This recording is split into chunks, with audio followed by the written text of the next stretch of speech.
ధూళినైన నన్ను దూతగా నిలిపావు, ఎన్నిక లేని నన్ను ఏలికగా చేశావు. ధూళినైన నన్ను దూతగా నిలిపావు, ఎన్నిక లేని నన్ను ఏలికగా చేశావు. భూమి విరిగి ఫలమిచ్చెను, మేఘమిరిగి వర్షమొచ్చెను, రొట్టె విరిగి వృద్ధి చెందెను, నన్ను విరిచి వాడుకోమయ్యా.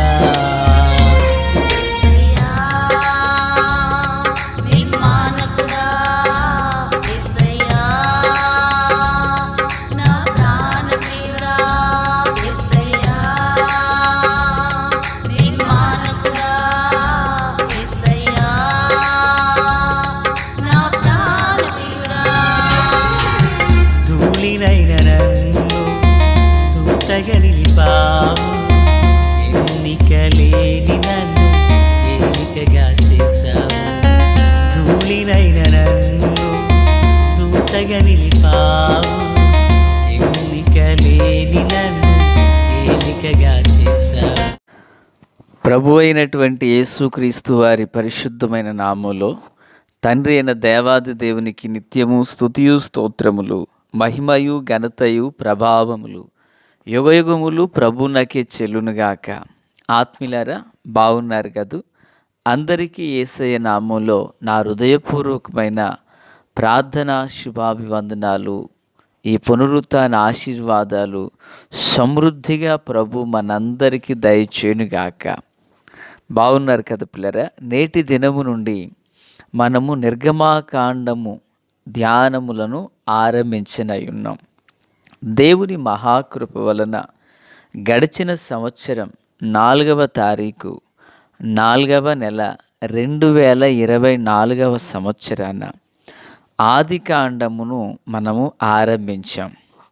ఈరోజు మార్చి 2వ తారీఖు, అంటే దగ్గరగా ఆదికాండమునందున్న 50 అధ్యాయములను మనము ప్రతిరోజు ధ్యానం చేయుటకు గాను సరిగ్గా మనకు 10 నెలల కాలం పట్టింది. ఆత్మీయులారా, వాక్యము అనున్నది సముద్రములో దాచబడిన ముత్యములతో పోల్చబడి ఉన్నది. ఆ ముత్యములను మనం తొందరపడి వెళ్ళుట కాదు, కానీ దానిని నిదానించి శ్రద్ధతో వెదికిన ఎడల మంచి ముత్యము మనకు దొరికినట్లుగా వాక్యమయున్న దేవుని యొక్క దైవత్వము సారము మనం పొందుకోగలుగుతాం. సంతోషం. ఇక మీదట కూడా ప్రతి పుస్తకాన్ని వచనం వెంబడి వచనములు మనము ధ్యానం చేయుటకు దేవుడు మనకు సహాయపడునుగాక. ఇప్పటి వరకు మరి ఈ 10 నెలల కాలంలో మరి ఎంతోమంది ఈ వాక్యాన్ని వీక్షిస్తున్నారు. ప్రియులారా, కొందరు నన్ను ప్రోత్సహిస్తున్నారు. అందుని బట్టి వారందరిని బట్టి ప్రభువును స్తుతిస్తున్నాను. ఇంకను ఆత్మీయులందరికీ ప్రేమతో మనవి, మీ యొద్దకు వచ్చుచున్న ఈ వాక్యాన్ని మీ యొద్ద నుండి కొందరికి పంపించండి. ప్రజలకు డబ్బులు తక్కువ కాలేదండి, ప్రజలకు వాక్యము దైవత్వము కుదువైనది. మనం దానిని విస్తారంగా పంచిపెట్టుటకు ప్రయాసపడదాం. మరో మాట, ఇప్పటి వరకు దేవుని వాక్యాన్ని మనము యూట్యూబ్లో మనం చూస్తున్నప్పుడు వాల్పేపర్లో కనిపిస్తుంది, బ్యాక్గ్రౌండ్లో వాయిస్ వస్తుంది. అయితే రానుండిన దినాలలో నేరుగా మీకు నేను కనిపించాలని, వాక్యాన్ని వినిపించాలని ఆశిస్తున్నాను. దానికి కావలసినవన్నీ ప్రభు సమకూర్చి నడిపించులాగున మనల్ని మనం సిద్ధపరచుకుంటూ ప్రార్థన చేద్దాం. ప్రభు నిశ్చయంగా తోడై మనలను నడిపించునుగాక. ఆత్మీయులారా, మీ యొద్ద నుండి నేను వెండి బంగారములను ఆశించటలేదు. దేవుని వాక్యమును ఎంతో భారంతో ఆశతో ప్రభు నాకు ఇచ్చిన భాగ్యమని ఎంచి మీ యొద్దకు తీసుకొస్తున్నాను. మీ యొద్ద దీన్ని ఉంచవద్దు, మీ యొద్ద నుండి మరికొందరికి దీన్ని పంపించాలని, మీ హృదయంలో చేర్చబడిన వాక్యం ఇంకనూ మీ నుండి కొందరి హృదయాల్లోకి వెళ్ళాలని ఆశిస్తున్నాను. ఈ ఘనమైన పనిలో ఈ మహిమ కలిగిన పనిలో మీ వంతు మీరు సహాయం చేయాలని ఆశిస్తున్నాను. నేటి దిన వినబోచున్న వర్తమానం, అలాగనే చదవబోతున్న వాక్య పఠనాలు ఇదిగో మనందరికీ ముందుగానే పంపించబడుతున్నాయి. తప్పక ఆరాధనలో పాల్గొందాం. ప్రభు కృప తోడై ఉండునుగాక. నేటి దిన వాక్య ధ్యానం కొరకై నిర్గమాకాండం 1వ అధ్యాయం. ఆత్మీయులారా, 1 నుండి 7 వరకు ఉన్న వచనాలను మనము ధ్యానం చేయబోతున్నాం. ఇశ్రాయేలీలు బహు సంతానము గలవారే, అభివృద్ధి పొంది విస్తరించి అత్యధికముగా ప్రబలిరి. వారున్న ప్రదేశము వారితో నిండియుండెను. ప్రార్థన. మహాపరిశుద్ధుడా దేవా, స్తోత్రం. దీవించి వాక్కు చేత మాతో మాట్లాడండి, మమ్మల్ని బలపరచండి.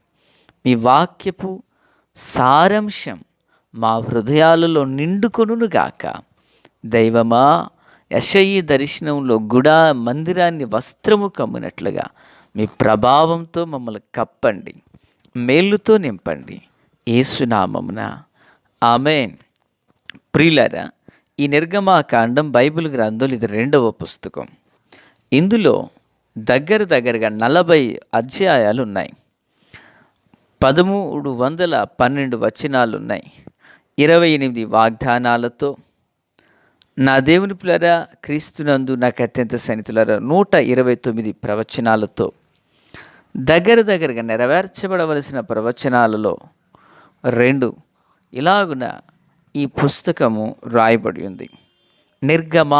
నిర్గమము ఇంగ్లీష్లో ఎక్సోడస్ అంటారు. ఎక్సిట్ అనగా బయటికి వెళ్ళుట అని అర్థం కదండి.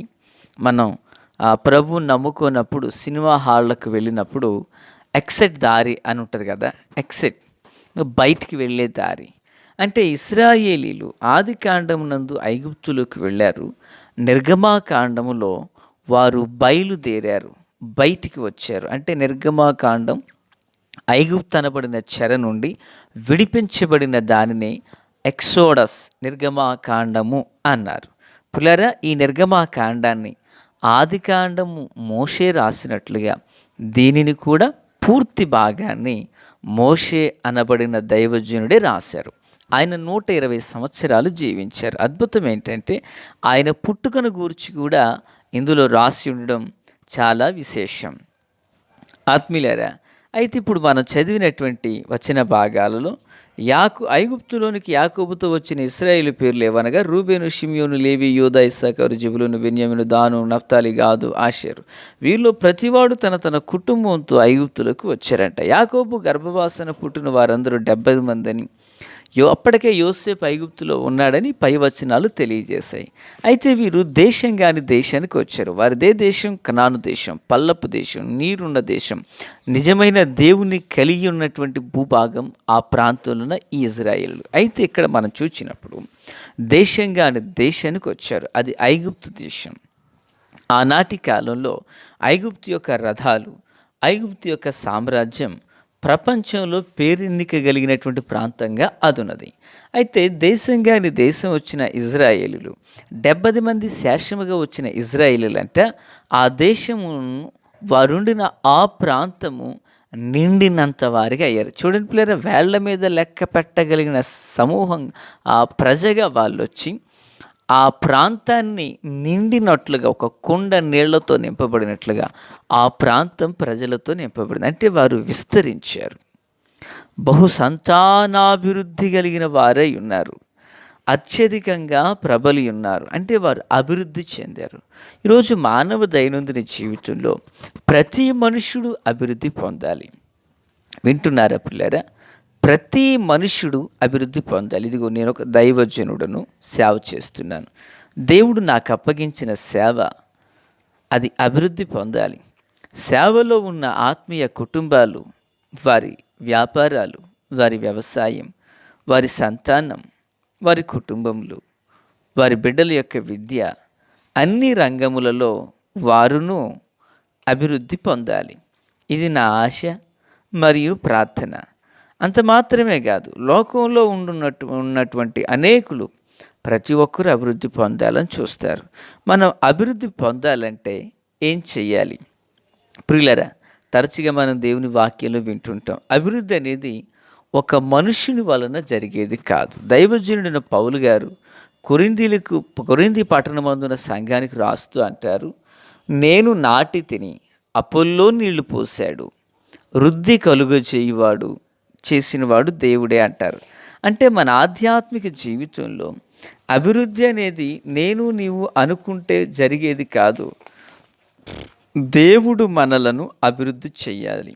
మరి దేవుడు మనలను అభివృద్ధి చెయ్యాలంటే మనం ఏం చేస్తే అభివృద్ధి పొందుతాం? ప్రియులారా, మనం ఏది చేస్తే దేవుని కృపలో మనము అభివృద్ధి పొందుతాము అనేది ప్రశ్నతో దేవుని వాక్యాన్ని ధ్యానం చేయబోతున్నాం. చూడండి, ఎన్నో సంగతులు ఉన్నాయి.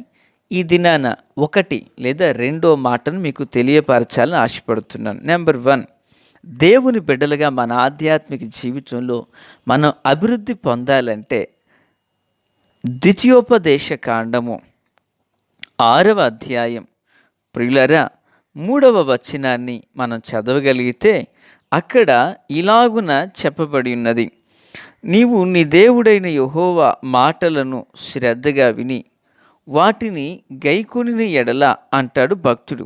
నీ దేవుడైన యెహోవాకు భయపడి నేను నీకు ఆజ్ఞాపించు ఆయన కట్టడలన్నీయు ఆజ్ఞలన్నీయు నీ జీవిత దినములన్నిటిని గైకొనుచు నీవు దీర్ఘాయుష్మంతుడగునట్లు మీరు స్వాధీనపరచుకొనుటకు ఏరు దాటి వెళ్ళుచున్న దేశమందు మీరు జరుపుకొనుటకు మీకు బోధింపవలనని మీ దేవుడైన యెహోవా ఆజ్ఞాపించిన ధర్మమంతయు అనగా కట్టడలను విధులను ఇవే అంటూ మాట్లాడుతూ 3వ వచనంలో అంటారు, ఇశ్రాయేలు, నీ పితరుల దేవుడైన యెహోవా నీతో చెప్పిన ప్రకారము పాలు తేనెలు ప్రవహించు దేశంలో మేలు కలిగి బహు అభివృద్ధి నొందినట్లు నీవు వాటిని విని అనుసరించి నడుచుకునవలె అంటారు. వింటున్నారు పిల్లరా? నీవు వాటిని విని అనుసరించి నడుచుకో. అంటే దేవుని మాట మనం వినాలి, దానిని అనుసరించాలి, ఆ ప్రకారమే నడవాలి. ఎప్పుడైతే జరుగుతుందో మనం అభివృద్ధి పొందుతాం. ఉదాహరణకు కానా ఊరు అనబడిన చోట వివాహం జరిగింది, ద్రాక్షరసం అయిపోయింది. తల్లి అంటారు, ఆయన మీతో చెప్పింది చేయండి అంటారు. వారు ఆ ప్రకారంగానే చేశారు. నీరు మాధుర్యంగా మార్చబడింది. ఈ మాటలు వినిచిన ఆత్మీయులారా, నీ జీవితంలో కూడా ఈ మార్చినలా నీవు అభివృద్ధి పొందాలి, నీ పిల్లలు అభివృద్ధి పొందాలి, నీ వ్యాపారం, నీ ఉద్యోగం, నీ వ్యవసాయం, చేతి పని, అన్ని రంగాల్లో నీవు అభివృద్ధి పొందాలంటే దైవజనుడిగా ఒక మాట, నువ్వు ప్రభు మాట విను, దాన్ని అనుసరించు, ఆ ప్రకారంగా నడుచుకో. నిశ్చయంగా దేవుడు మునుపటి కంటే అధికమైన అభివృద్ధితో నిన్ను నింపి నడిపిస్తారు. ఆ కృపతో దేవుడు మనల్ని దీవించును గాక. తండ్రి దేవ స్తోత్రం. వాక్యమందు హృదయాల్లో ఫలభరితం చేసి మేలుతో నింపి నడిపించండి. రాకడ కొరకు, రాజ్యం కొరకు సిద్ధం చేయండి. యేసు నామములో ఈ పునరుత్థాన దీవెన ఆశీర్వాదాలు సమృద్ధిగా దయచేయండి. ఆమేన్. Praise the lord.